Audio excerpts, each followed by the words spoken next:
படுக்கும்போது இந்த சரீரம் இப்ப எழுந்துகிறான்.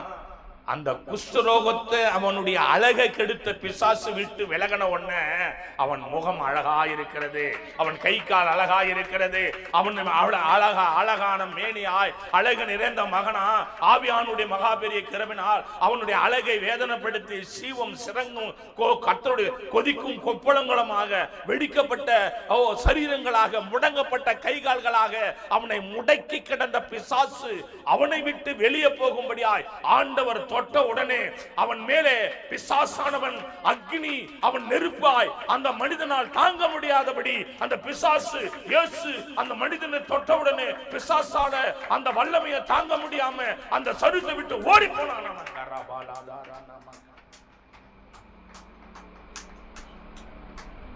குஷ்டரோகம் நீங்கி போச்சு. ஏந்து பார்த்தான்.